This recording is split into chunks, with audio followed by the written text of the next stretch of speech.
तो प्रभु हमारे चले, गंगा मैया का दर्शन हुआ। श्रृंगवेरपुर में भगवान के सखा निषाद जी ने प्रभु का बहुत स्वागत किया, आदर किया। कहा सरकार आप राज सिंहासन पावन करें। परमात्मा ने कहा मित्र 14 वर्ष में कहीं गांव ने नगर नहीं जा सकता, हम तो बस यहीं रहेंगे। नगर के बाहर हमारी रचना बनाइए।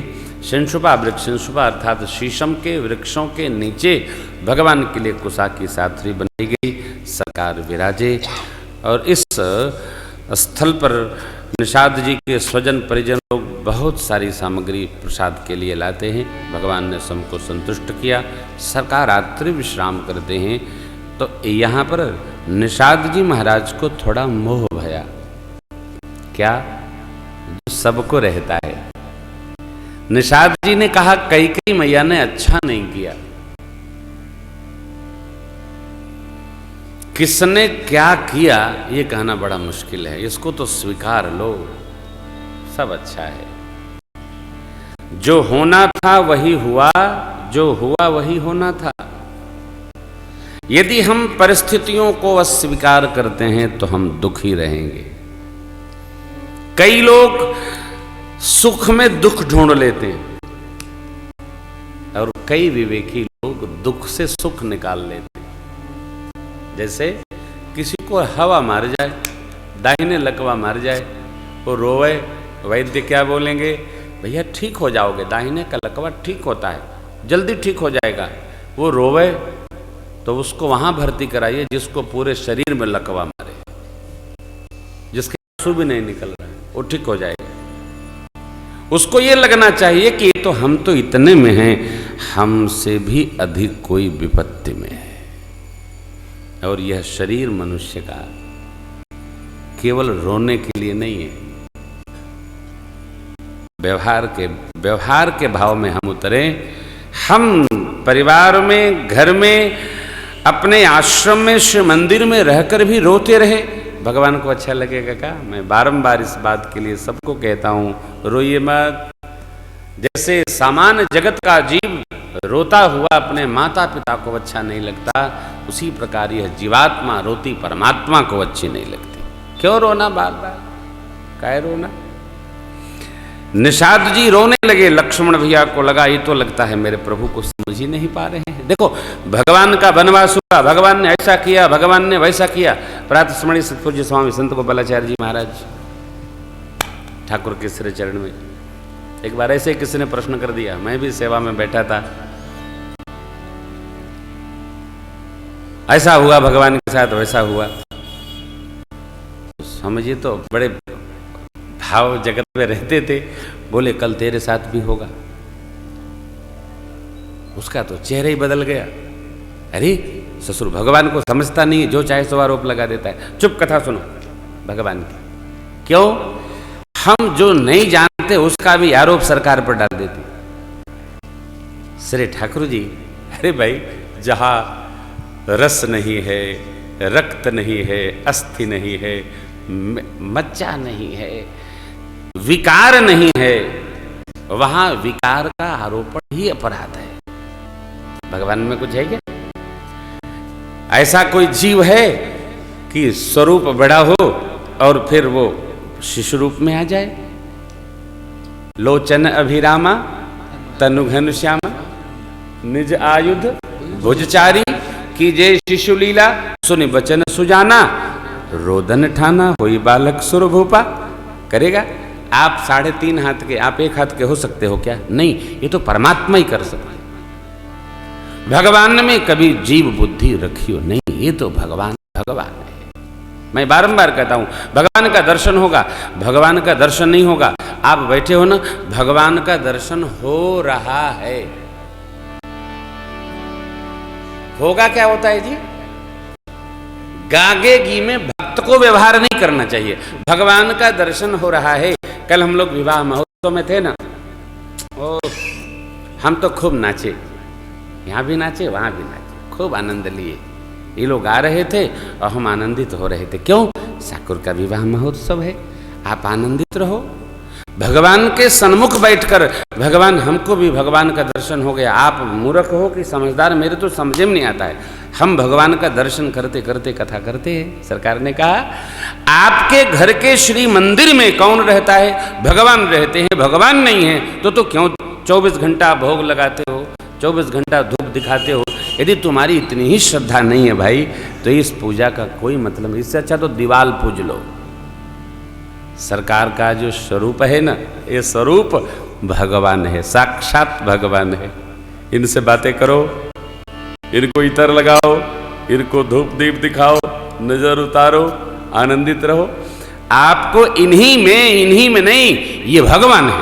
ऐसी निष्ठा दृढ़ हुई तो हमारी स्थिति लक्ष्मण भैया जैसे हो जाए।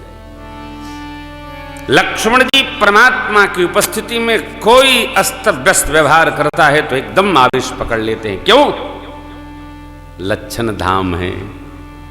सरकार को न बोलना, सेवक वही श्रेष्ठ है। सरकार को बोलना पड़े इसके पहले बोल पड़े, है नहीं। और सेवक के रहते सरकार को ही बोलना है। ऐसे सेवक सो सेवक लखिला चल जाए दे उतर दे सुनी। सेवक का कर्तव्य है कि स्वामी की प्रसन्नता से ही प्रसन्न हो जाए। लक्ष्मण भैया को लगा भगवान के भाव को समझे भी नहीं, ये रो रहे।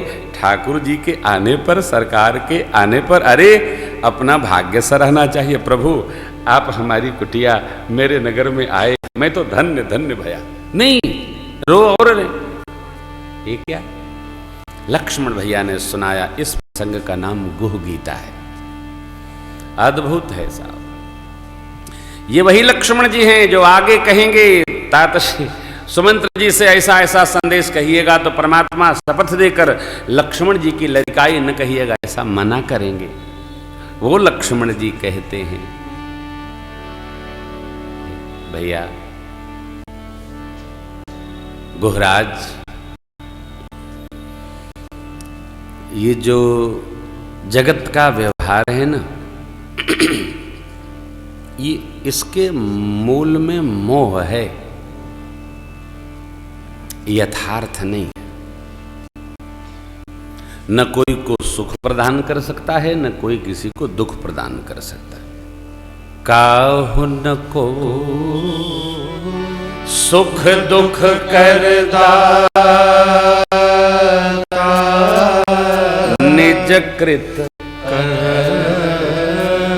भोग सब अपनी करने का फल है और उसका ही जीव भोग करना। बिछुड़ना,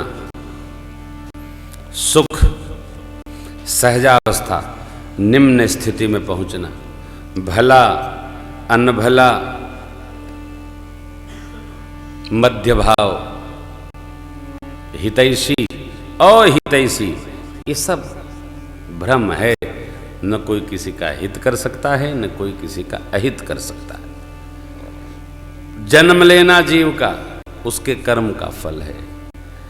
क्रियमाण से जैसा प्रारब्ध के लिए संचित हुआ, उसी प्रकार जीव को जन्माद्य संस्कार में प्रवेश प्राप्त होता है। वही संस्कार जो क्रियमाण रहा, वही क्रियमाण संचित होकर हमारा प्रारब्ध बना। और अगर जब जन्म हुआ तो उसके जो जन्माद्य संस्कार, जन्म के पहले के संस्कार हैं, उसी प्रकार कुल प्राप्त हो जाएगा, उसी प्रकार उसको व्यवहार प्राप्त होगा। और फिर क्रियमाण के अनुसार जीवन उसका अगले जन्म के लिए चलता है। जन्म मरण, जन्म लेना और मरण प्राप्त करना। देखिए कोई किसी को मार नहीं सकता जब तक पूजे ना, जब तक अवस्था न आए। ये जाना समझना, ये जो कुछ भी है, इसमें कोई यथार्थ नहीं। किसी को हम कारण नहीं कर सकते हैं। ये सब इसमें कारण केवल मोह है। संसार का सामान, भारी विपदा, हमारा समय ठीक नहीं है। जब सीधा कहा है कि जैसा हम कर्म करेंगे उस प्रकार फल प्राप्त होगा, तो समय को दोष क्यों लगाना? भगवान ने तो कहा, महात्माओं की, महापुरुषों की आज्ञा है नर्तन पाकर और भगवान में ही मन को रमा लो। भगवान ही एकमात्र आराध्य हैं, एक ही मात्र साध्य परमात्मा है। जगत हमारा साध्य नहीं है। मानता है क्या? कोई सुनता है क्या? जगत का काम करने के बाद भी समय निकालते निकालते निकलता है, उसमें भी निकाल कर आ भी गए तो भगवान में कितनी प्रीति है हम हमारी जानते हैं, आप नहीं जानते हो। नहीं करना चाहता, भ्रम में लगा है जीव। व्यर्थ का दोष किसी को, सो परत्र दुख पावई, सिर धुन धुन पछताई। कौन? जो न तरे भवसागर, नर समाज अस पाई। काल ही मेरा समय खराब है, कर्म ही मेरे कर्म ऐसे हैं, ईश्वर ही अरे भगवान जिनसे हमारी नित्य की भेंट है, नित्य दर्शन है, हम भगवान पर भी दोष लगाते हैं। अरे भैया वो तो अदोष है, भगवान सब भांति अदोष है, उनको क्यों दोष लगाना? लक्ष्मण भैया सावधान कर रहे। जो कुछ भी व्यवहार जगत में है, स्वर्ग नरक, धर्म धाम, धन नगर परिवार, ये सब सकारण किसका? हमारे मन का। इसमें हमारा मोह कारण है, हमारा लगाव कारण है। देखिए जगत के जीव के आने जाने पर जिसका जितना लगाव है वो उतना प्रसन्न है, और जाने वाले से जिसका जितना लगाव है वो उतना दुखी है। दूसरा सुनता है तो बस अच्छा ऐसा हुआ, कोई बात नहीं, चाय लाओ। जिसका लगाव है उसको दिन भर कुछ अच्छा नहीं लगता, महीनों अच्छा नहीं लगता। अरे पशु पक्षी घर के तोता महीना तक छोड़ देते हैं असन, क्यों? लगाव के मारे।